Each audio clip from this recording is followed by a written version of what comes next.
What is going on, guys? Welcome back to the main stand, episode 25, 26 if you've been paying attention and with us since the rip. But we are back again, myself, Mitchell, with Pat and Josh. It was a crazy week. The transfer window is closed for the winter. Josh froze his nuts off at the Allianz. The men's national team. We've got a ton of stuff to talk about on today's episode, guys. Yeah. So let's get right into it. We'll start with the Concacaf World Cup qualifying. Do we want to dive into the first few results? Because, I mean, U.S. had two qualifiers before the one last night. So El Salvador and Canada, what did you guys take away from those ones? We should have won El Salvador. We did. That's good. Good 3 points. We won our game. Sick. I didn't expect to beat Canada. My take on the Canada game was pretty simple. Canada had a game plan, and Canada stuck to their game plan. We did not have a game plan, thus could not break down Canada. I think that game really the Canada game in particular, I think really just kind of showed that Gregg isn't the most tactically sound guy. And his comments after the game made it seem like he wasn't even in tune with the side or watching the game. Those were delusional, man. I don't think that what he said was that. I mean, the physicality side, he was just a fucking liar. But I think we played well, which is like crazy to say, but like we looked dangerous going forward. We looked comfortable in possession. It's just like, and it's the same, even though we beat Honduras 3-0, it wasn't like, it was the same thing as that game where we don't just look dangerous in the final third. And I think that's been our biggest problem in these qualifiers is these teams. We failed to break down some of these teams that are just a little bit more compact and are going to give us the ball in the final third. And a lot of the time we struggle to break down those types of teams. Honduras, we were lucky enough to just like the set piece goals, which is like crazy because that was the only two set pieces we've scored on in the entire thing. The whole qualifier, only two set piece goals were the Zimmerman goal and the McKennie's first goal. Yeah, the McKennie goal. It's been a day. I mean, I just think that's like at the end of the day, like that's what the issue is we just don't break down these teams that like are going to sit in and they're going to give us the ball. And even then, Canada's really, really good on the break, and we're not a very good team at defending counterattacks either. I think that I think we'll qualify for the World Cup, by the way. I think I was wrong. Yeah. I think I was a little wild saying that we were going to get fourth and then fail to qualify. We'll make the World Cup this year. However, I do think that our lack of quality on the defensive side of things, especially in transition, is really going to come back and bite us in the ass when we play these teams that aren't Honduras. They're going to be attacking our wings and attacking like down the flanks. I think we're good. I think we're good enough to get out of Concacaf. I don't know if we're good enough to get out of a World Cup group with any decent teams. What were your thoughts on Zarda starting against Canada, Pat? Fucking hate it, dude. I want no part of the men's national team anytime that he is in the starting 11 or even on the bench. I just don't think that he is the quality that this team needs. No, I think Pepe's that guy. You've even heard me say my 2 cents on Josh Sargent, but I would rather see Josh Sargent start instead of Jossie Zardes. I've had it with him, man. He doesn't look dangerous. He doesn't make runs in behind. He just looks for balls kind to of feed holds it up, doesn't turn into space or like open up anything for our wingers. He's not like playing dangerous balls in behind after the wingers run off him. He's just a waste of space.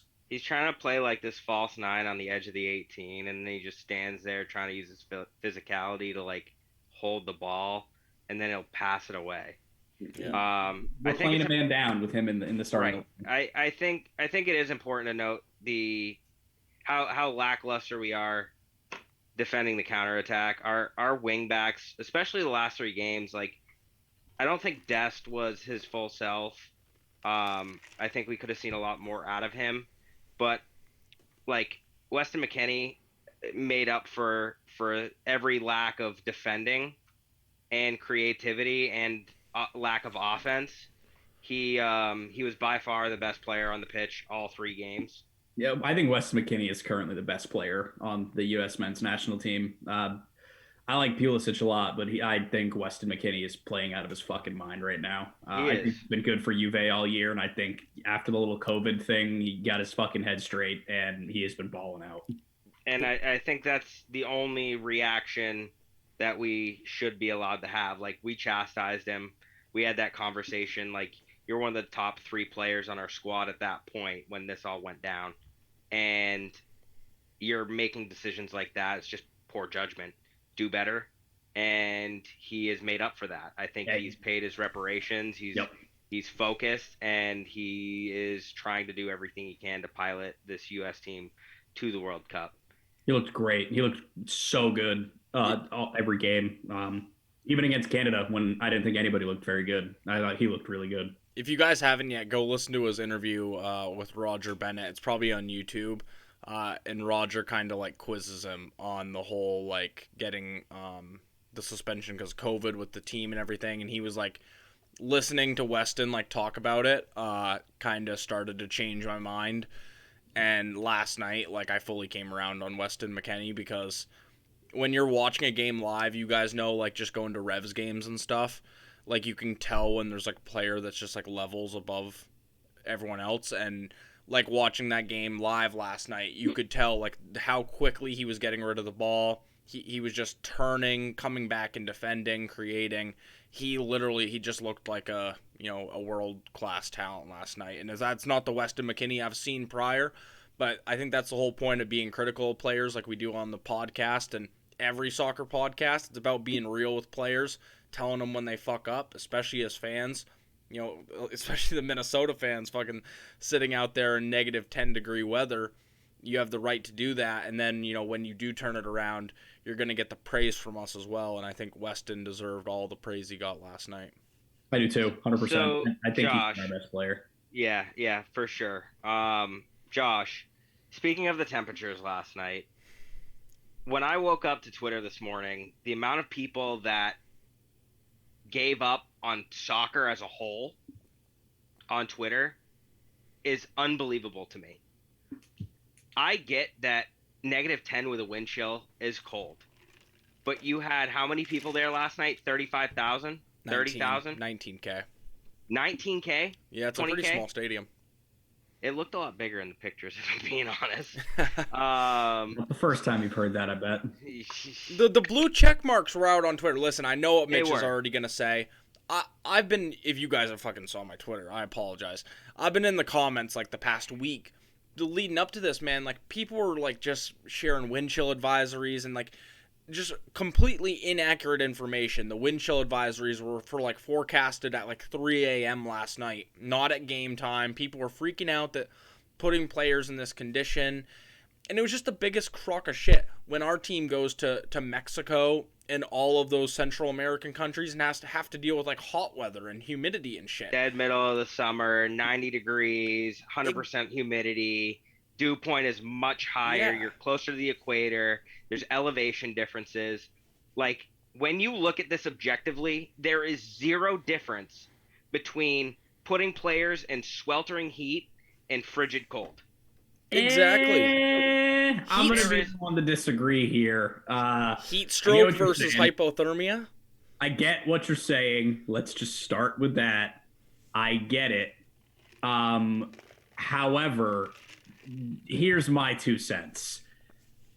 Those nations in particular that you're naming, the sweltering heat nations, when we go and play there is no other option when we go there. There is other options in the U.S.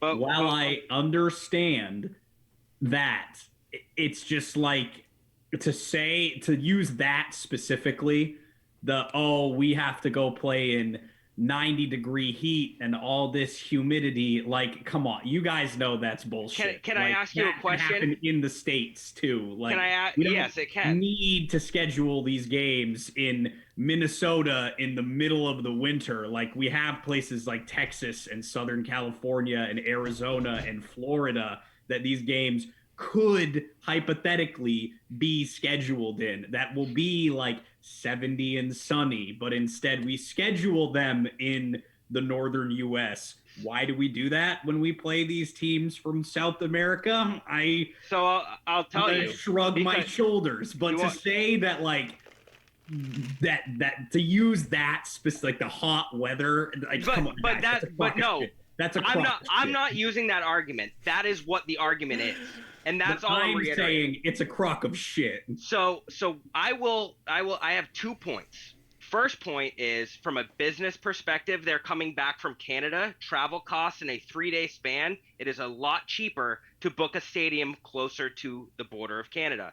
Second, why is there no outrage over playoff football games less than a week ago in similar conditions, and nobody says shit?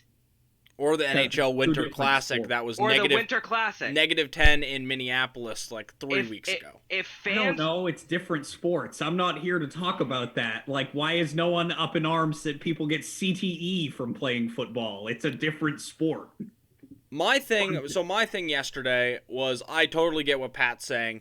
Yes. Yeah, Berhalter fucking underestimated the weather completely.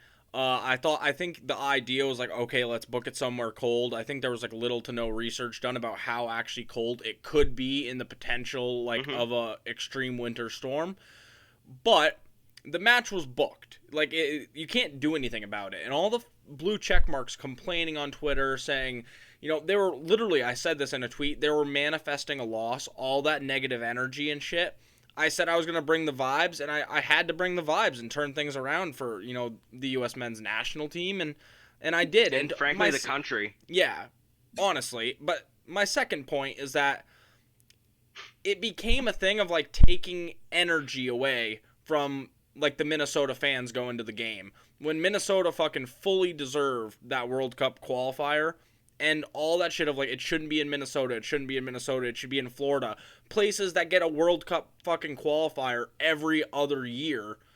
That's just bullshit. You're taking something really special away from fans who sat 2 hours in a fucking freezing cold stadium to cheer the U.S. men's national team on for 90 minutes, and you're, like, ruining it for them on social media. And that is just, stupid. I can totally get behind that. I think you're 100% right there. I think Minnesota deserves one. Do I think they deserve one in the middle of January? Yeah, you're right there. Current climate, and it might be a little wild. But to go to the degree that, like, the Twitter, like, warriors, for lack of a better term, the Twitter warriors are going to, it's literally cancel culture the U.S. men's national team for playing a game in the conditions they played it in. It's Twitter. What do you expect, bro? I get it, but that's where we are as a community, as a society right now. That's where information is freely passed. It's not on Facebook anymore. It's not on Instagram. It's not on Snapchat. It's Twitter. That is where you get your quick hit news for everything. That's where you're able to go express your opinions.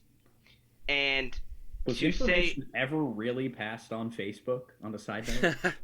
Unless it's shit memes. Did we ever really use that? We played Farmville. Yo. And you know what? I was always out there farming my crops when it was a wintertime mode. Let me tell you that. The aquarium game was pretty good too. I fucked around with that. At the end of the day, like, I haven't heard updates on the 2 Honduras players that were treated for hypothermia symptoms. I haven't heard any updates on that. And I would understand that, you're not from this area, you're not acclimated to it. I would absolutely get checked out because it's a different ball game. However, you have 20,000 people that are going there to sit still for 2 hours, 2.5 hours, 3 hours. Those guys are running around on a heated pitch. And the U.S. also put in warm weather gear for the Honduras players to wear. And referees. So it's not like it wasn't, you're going to come here and we're going to take every advantage we can. They did everything they could to balance it out.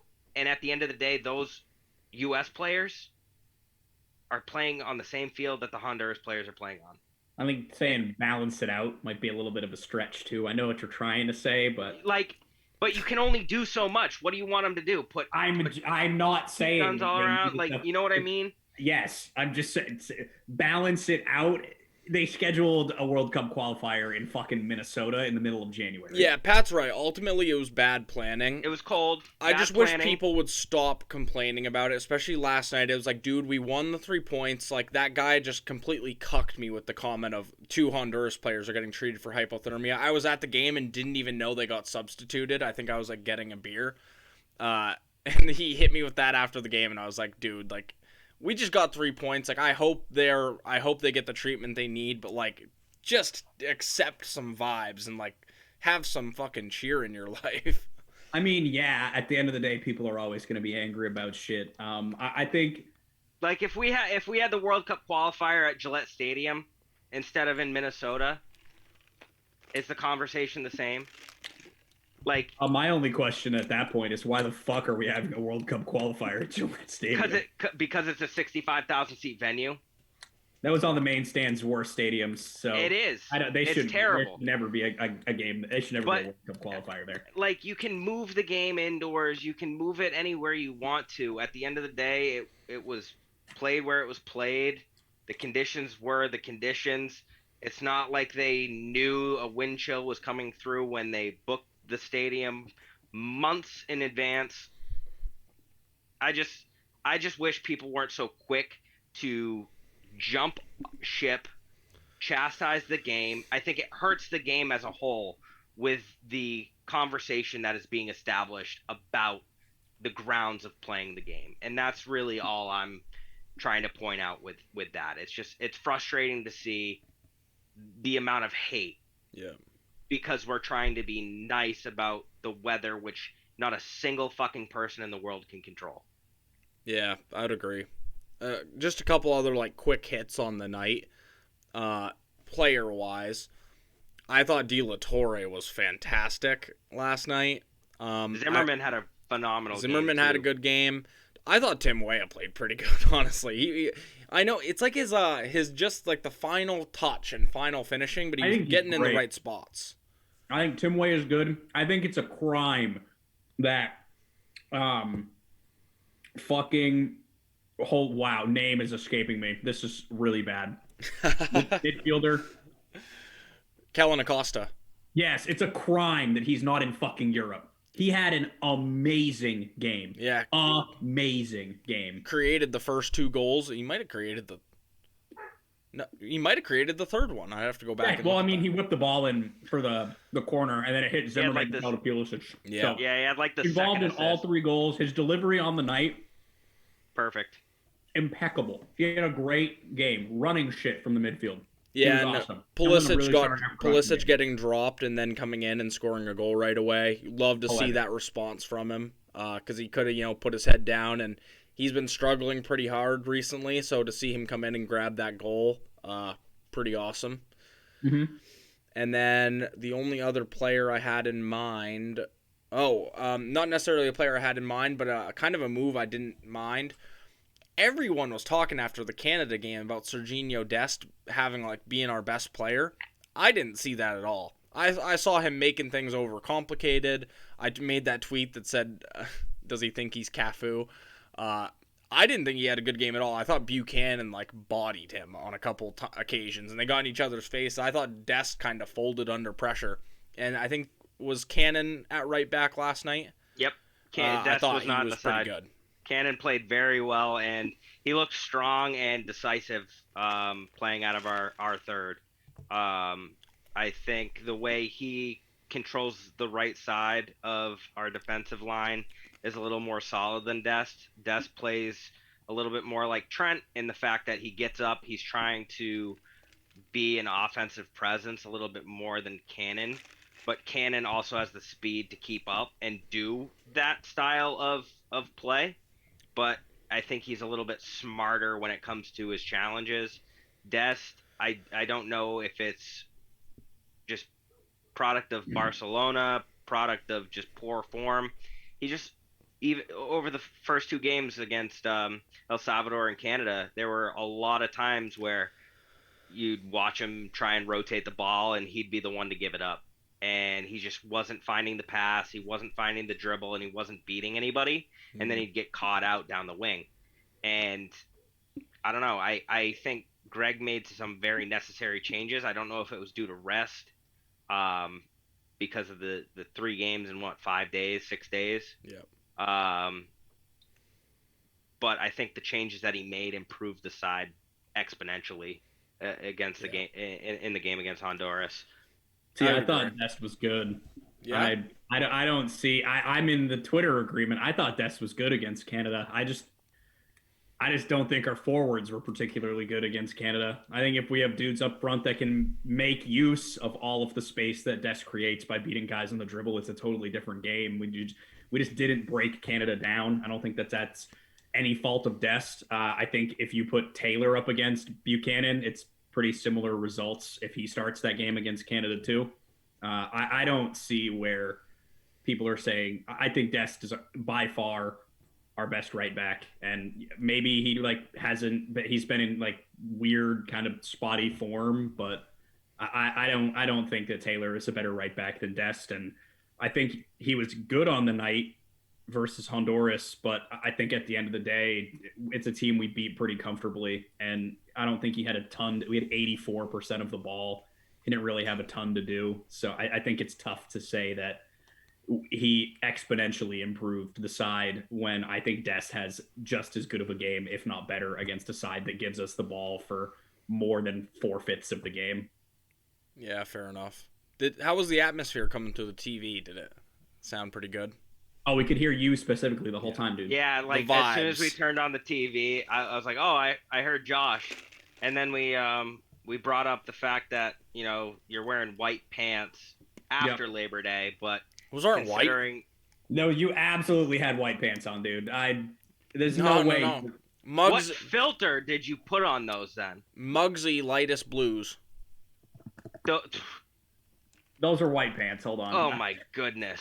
So anyway, we decided the lighting is different. The lighting is different. Oh yeah, it was sunset. We filtered it a little bit. If you go to my Instagram, they are the same jeans I'm wearing in the picture before. I'm literally going to your Instagram right now. Those are white pants. No, they are the same jeans as the one in the picture in Madison right before it. Those are fucking white pants, dude. I swear to God. Look at the photo in Matt. Those are blue. Yo, the lighting is not doing you any justice then, because I see it, but those are white pants. They look white in the photo, I will say, but they're not white pants. Those are not white. We're putting that photo up. Are these white pants? Yeah, we need a poll on the story. This is like the yellow blue dress thing. What color are Josh's pants? Anyway, at the end of the day, the U.S. got 3 points. 6 points over the international break. I wanted 7. I'll take 6. I'm happy with the results. I think Canada deserved to win the game that they beat us in at the end of the day. I think that they will top the CONCACAF group. I think we go through second. And Josh was wearing white pants. I'm rattled by the white pants thing. Those are white pants, dude. He can't even carry on the pod. They're white pants. I'm sorry. We just got through the international break, and damn, Josh has to tap out because of his white pants. White pants break. It's a shame. I'll finish the episode, Josh. It's a shame. You can go buy some darker jeans. Mugsy, lightest blues. Give us an ad here. Okay, let's get into Europe. Why not? Let's talk into some transfers. There was a lot of fucking crazy shit that happened while we were gone. Yeah, yep. I want to get into just today's news cycle. Just before we have a ton to cover with transfers. There was something funny that happened in Manchester United today. It's not funny. It is a little funny.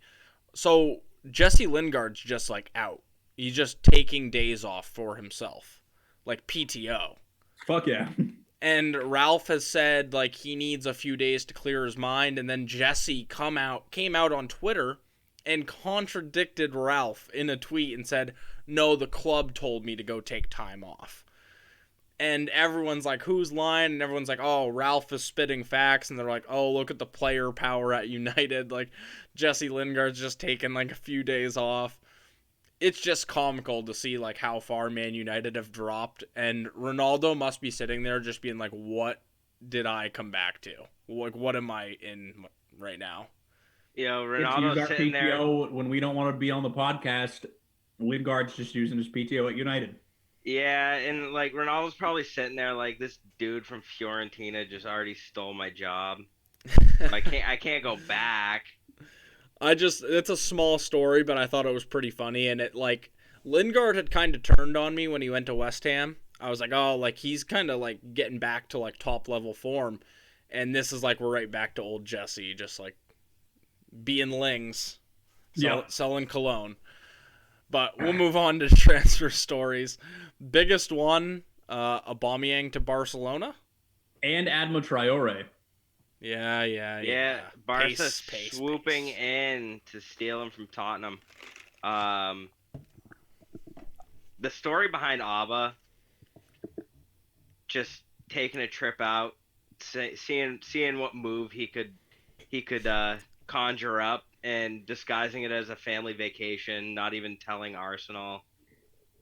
And then the deal comes out a day and a half later. It's just it just kind of adds to that legacy that he's unfolded.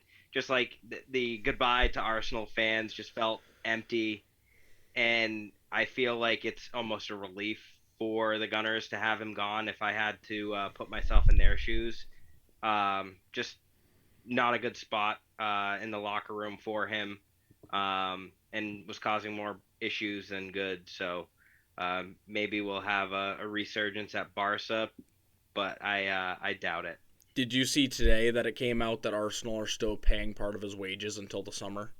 Ooh. Yes. That's brutal. If you look also... all-time cuck job. Yeah.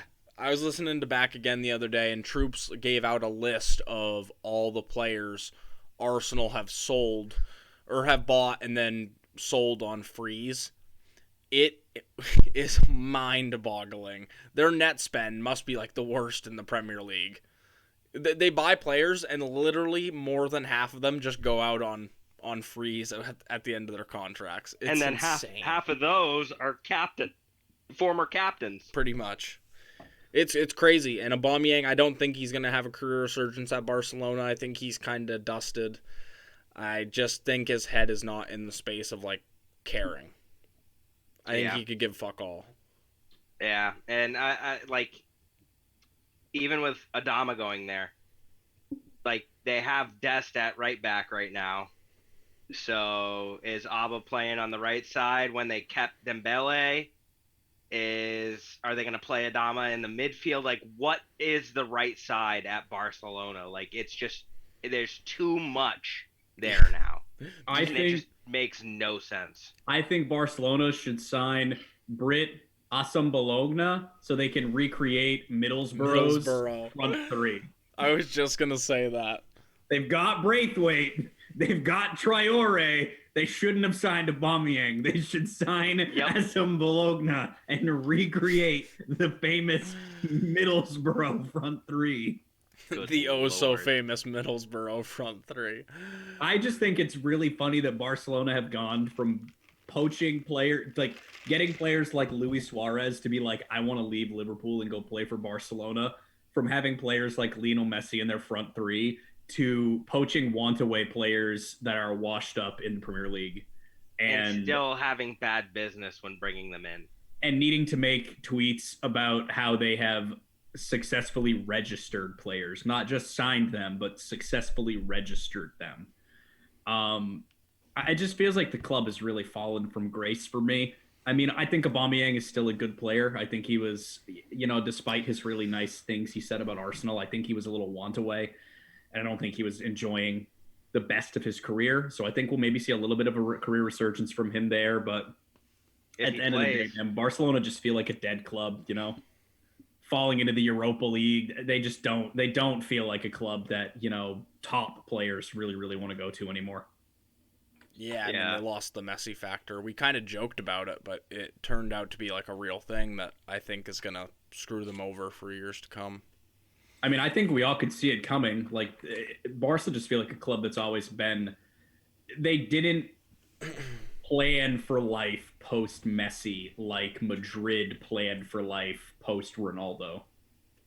Yeah, Madrid have You've definitely had got the better Benzema, who's resurgence. just been a good player. You've got Vinicius Jr., who's balling out this year. Like Real Madrid put the pieces in place to have a good side when they're arguably, when the player that they had that was in the debate for best player in the world left. Barca were just like, he's not leaving. Fuck it. Barcelona and Real Madrid, though, when they're not good, it's so complicated because of the politics at the club, right? Mm-hmm. I mean, the politics make it so hard. It's funny to watch them squirm because even from like the selling point of view, just like the business end, I mean, they basically put the knife to Dembele's throat and were like, "You're leaving before January. Find a club," and they just couldn't get rid of him because he's staying too. I mean, how much of a failure of a club do you have to be to like really? You're like holding this guy hostage and being like, "You need to leave like right now," and it's just like, nope. Can't sell him. Instead, they're going to wait till the summer and then loan him out to a club that's not going to play him, just like United have done with Donny Van de Beek. Yeah. It's honestly sad to see. I think Van de Beek starts for this Everton side. You got screwed on that hot take, Mitch. I don't know. We'll see. Dele Alli and Donny Van de Beek going to Everton, and the day after I say Everton are getting relegated, they appoint Frank Lampard. Yeah, Do you see the assistant that's coming? No. Ashley Cole, right? Ashley Cole's already signed, yeah. Wow. And they kept Calvert-Lewin as well. They did. So we'll see how that goes. It feels bad for DVB because it's kind of a similar role that they're trying to fill. I would hope he starts. I think he's absolutely starts he for that club definitely right will. now. No, I think it's good for him to get out of United for sure. He deserves it, and I hope to see him lose some games at Everton. But it is what it is. I hate that it's Everton because, like, Donny and Dele Alli, honestly, I know Dele gets a lot of shit online. He's a player I've always kind of liked. I hope he has a career resurgence, man, because I do think when Dele's, like, on form, he's a very exciting player in the Premier League. This is how I feel about Dele Alli. Pat, for the listeners at home, I'm fan. flipping the camera off. We'll switch it over to the other side of Merseyside now. Luis Diaz, we kind of manifested this one on the pod last week. He is officially a Liverpool player, and what a signing he is. I want to hear Mitch's thoughts on this. I am unbelievably excited for this. I think he checks a lot of our boxes that we've kind of been talking about over the course of the season, especially in our midfield. Typically plays out on the left, but he is very creative. And I think he's going to fit into our midfield flawlessly, especially with his little creativity sauce that he likes to display. Very fast-paced player, looks to move the ball upfield and pull defenders out. He's essentially like a little Bobby Firmino, but a midfielder. I think he'll actually play on the left wing. I think he's going to take Mane's position. You think so?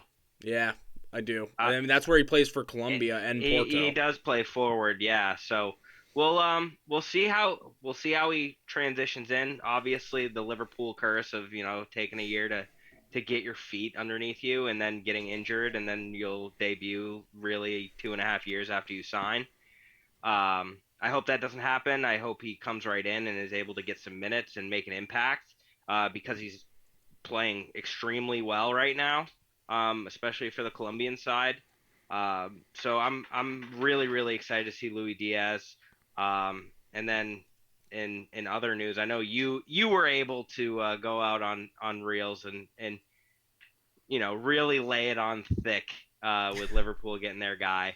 But no, I'm excited for Diaz to come in and add some competition to the midfield or the forward position.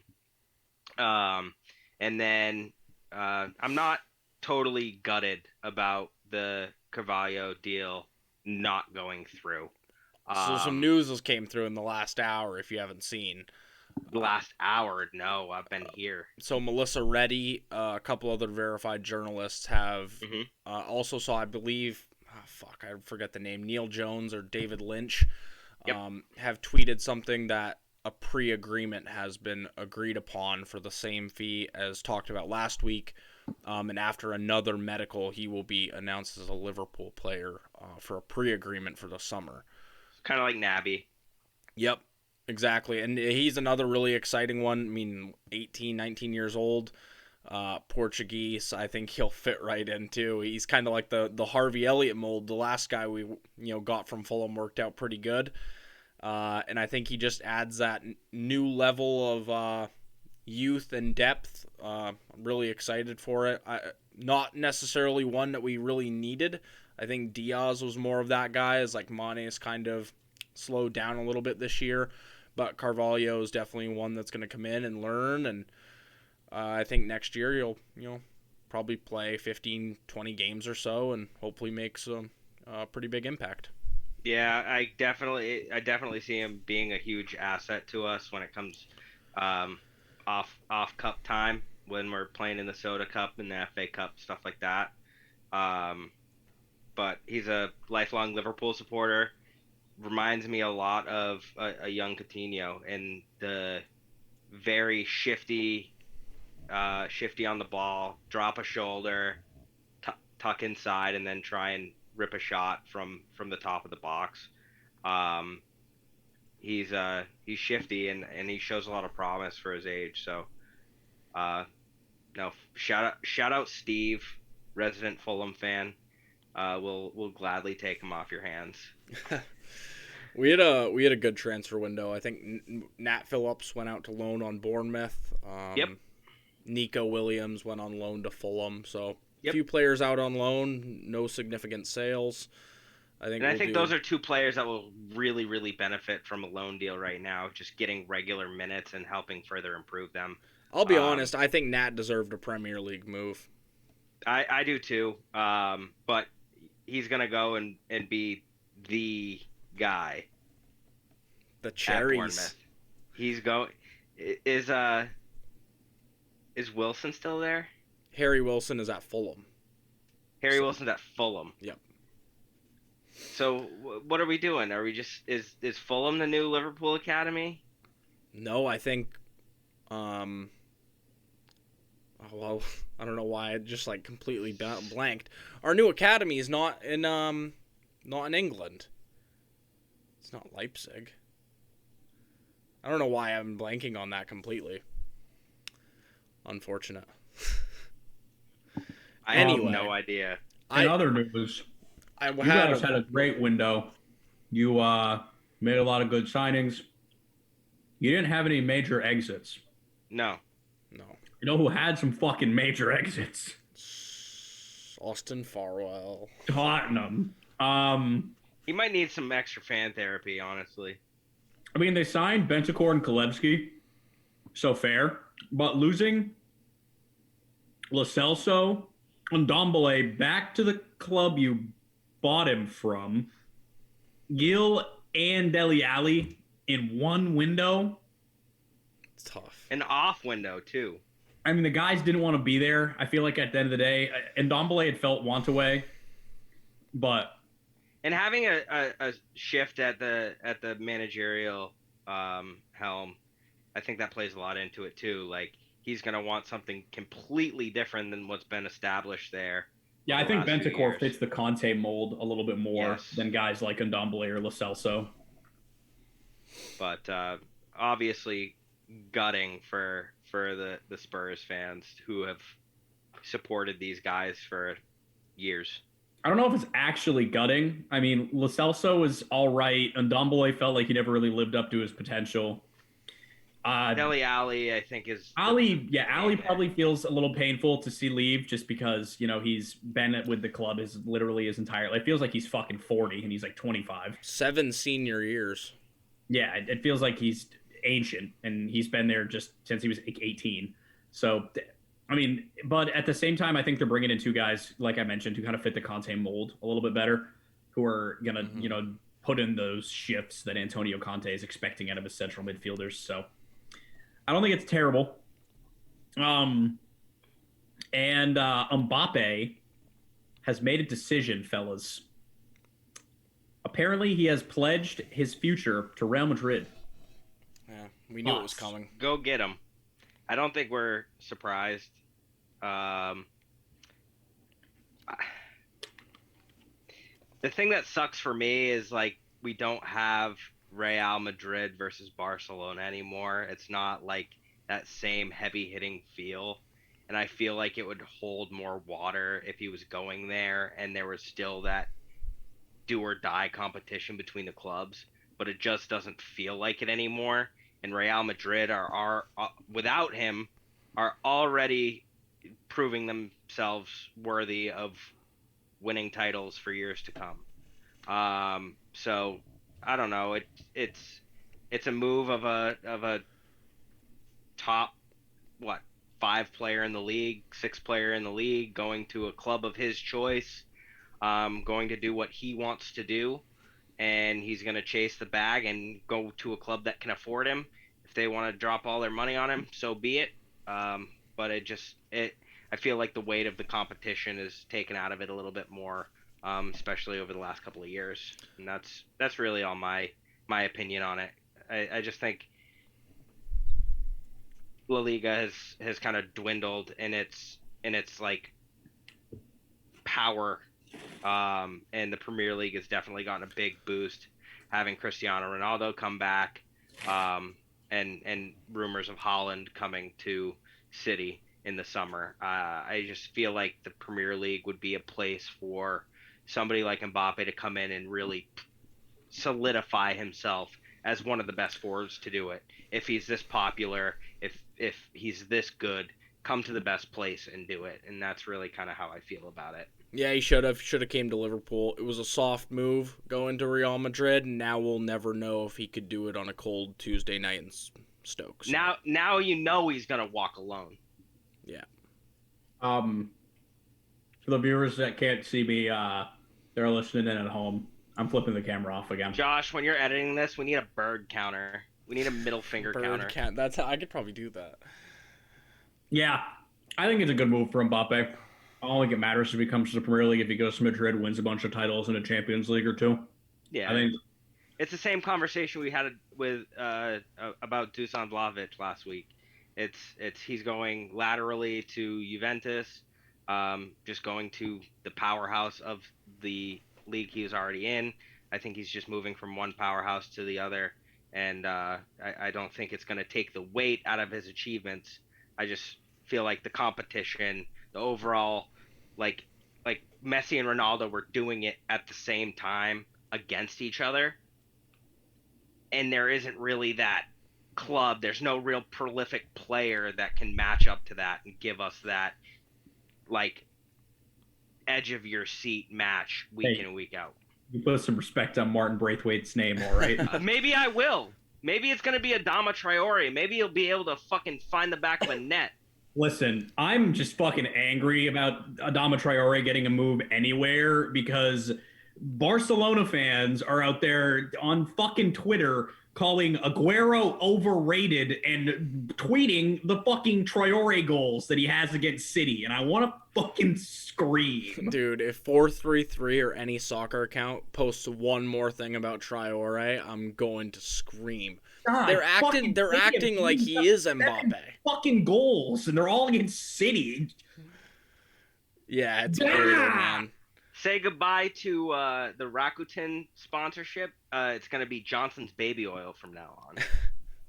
We might have to pull the Main Stand podcast off Spotify. I'm just saying. We'll play the Neil Young card on them. Spotify is the new shirt sponsor of Barcelona, like a $300 million deal. And I think we might have to boycott them as a podcast. So. Are they going to allow us to even publish where you're barred from entry? I don't know. That's the thing. It's like I'm gonna Neil Young them and say, "Hey, it's us or Barcelona," and they're gonna have to pick. I think we make them far too much money for them to not pick us. It's a clear choice, honestly. Right. Is that all the I think transfer that's news, really it boys? for the world of transfers. This episode kind of feels like fucking we're just shooting the shit today. Honestly, We are. like I mean, this is what happens when you have international break and AFCON and like 3 weeks without actual club football. yeah, no club football's a little tough, but there's still some fun stuff to be had. Oh, for sure. Example, AFCON final. Who you guys got? Senegal. After today's match, I think I have to go with Senegal. Egypt looked ragged, man. They played 100 Egypt looked so dead today. They've gone to penalties like 3 games in a row. 0-0 all the way through 120 minutes of football, and Egypt's keeper stood on his head, saved 2 out of 3 pens, and put him on to the finals. I just think Senegal, they'll have the rest. They have been netting a few more goals than Egypt have, and I think they just look a little bit more well-oiled. Cameroon definitely put the piss to Egypt today. I think Cameroon definitely deserved to win that in regular time. Salah was pretty non-existent. Mohamed put a fucking beautiful ball in. There were 3 Egypt shirts within the 6. It split all 3 of them. It was like a typical Trent cross into the box, and like jump ball. 3 white shirts, 1 green shirt, and the keeper, and nobody could get it knotted on net. And after that, I was just like, I honestly thought Cameroon was going to go right to penalties and just waste Egypt. I had no faith in them after watching them for 120 minutes. You see that Aboubakar's comments before the game on Salah? Yeah, Aboubakar, he took the first penalty, and I was saying some very mean things in my head. It's just disrespectful. I get it's AFCON. I get it's like do or die. You're going out and fighting for your country to win a trophy, but to disrespect the best player in football right now, like he did, and then, yes, Salah didn't show up today, but Egypt's on. But they'll also be playing in the final without a manager. Yeah, because that's insane. I cannot pronounce his name. He got a red card for dissent. The calls were a little funky toward the end. I think everybody was just tired, but there was nothing in it for him to be doing what he was doing. I think it just put Egypt in a very vulnerable position trying to go into the finals, and they have a week to work on it and figure things out. But isn't the final Saturday? Is it Saturday? I thought it was like really soon. I thought be it was wrong. next Saturday. It is Sunday, February 6th. Oh shit! We Sunday. got 3 days. Never So fucking mind. Senegal, I think is Senegal are just the deeper team in my opinion. I think they just Yep. have more talent. The money line too. You can bet Senegal money line plus 125. Egypt was like plus 300. So Senegal is like quite favored in this game. I think it has good value too. So besides that, it's an FA Cup weekend, guys. Still don't get league football, but yeah, I know. We get some games though. Start off with Liverpool Cardiff. I think this one will be easy for Liverpool. I think Harvey Elliott set to make his return. I am so fucking excited. Yeah, we'll see some definite squad rotation. I think everyone's gonna be rested. I have Liverpool minus 2.5. I think they're gonna wallop Cardiff, and that's plus 110. We're gonna Can't wait see for you guys to lose like you always do in the domestic cups. Oh, hey, we're in a final, sir. Of Sir. the Soda Cup. Wembley. We won 4 years in a row. Yeah, try again. Well, now the cup is important because we're in the final, so it means something. Exactly. It's not a Soda Cup. the treble is within reach. For the boys in red. The quadruple is still in reach. The quadruple is still in reach. You have a point, sir. But I see Liverpool putting out pretty much our COVID side.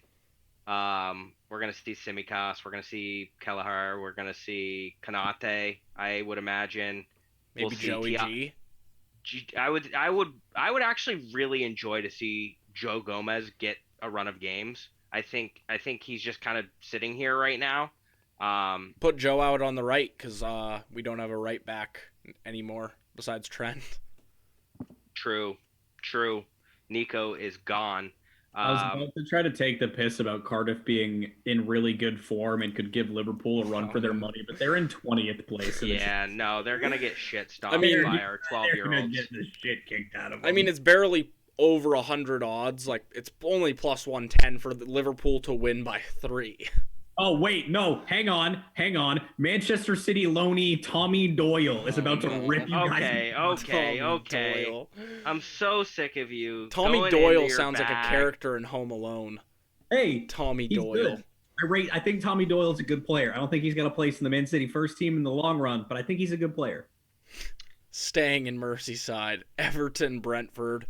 Hard to pick a winner in this one, in my opinion, but I do think there's goals. Everton, obviously, with a few new signings. Brentford, we didn't even talk about this. Christian Eriksen.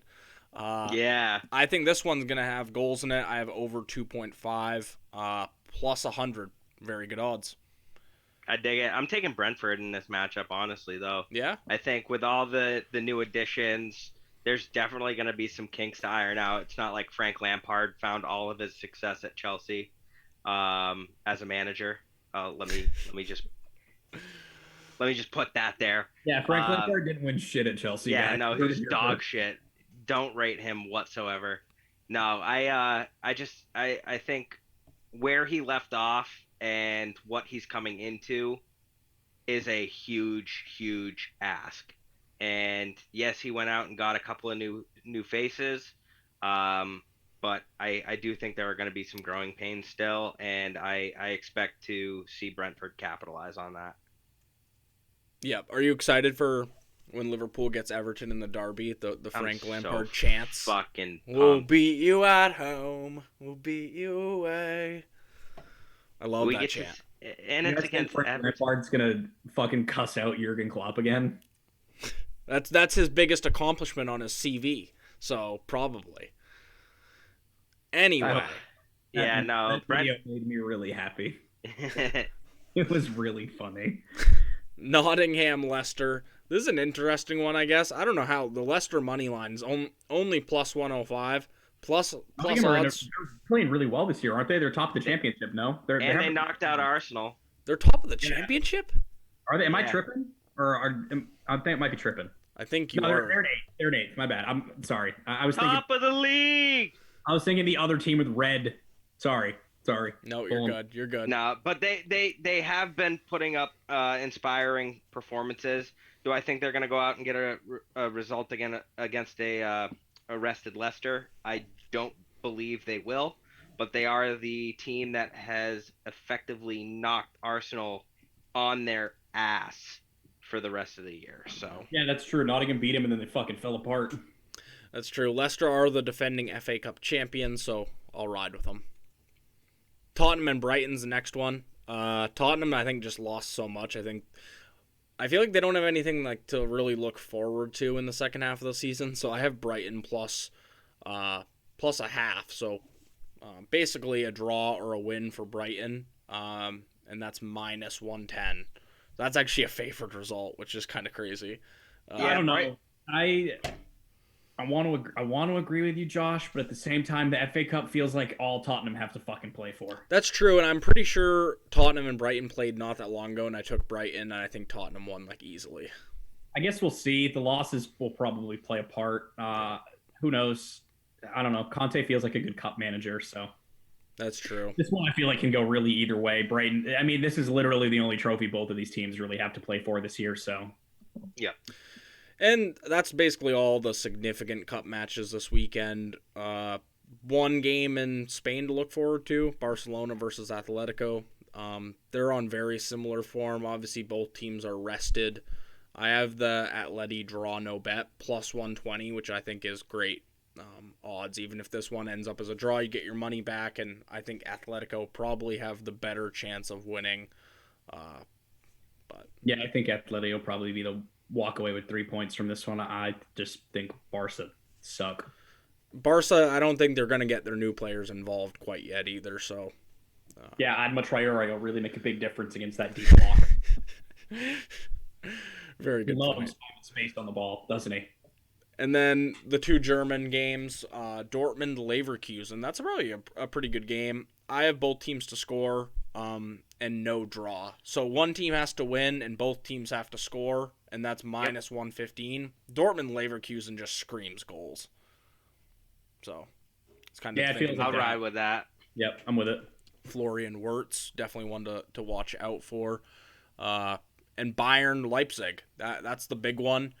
I have over 3.5, minus 105, so pretty good odds on that. Then Bayern, well rested. Hard to see them not bagging a few, and I think the last time they played it was like 4-1.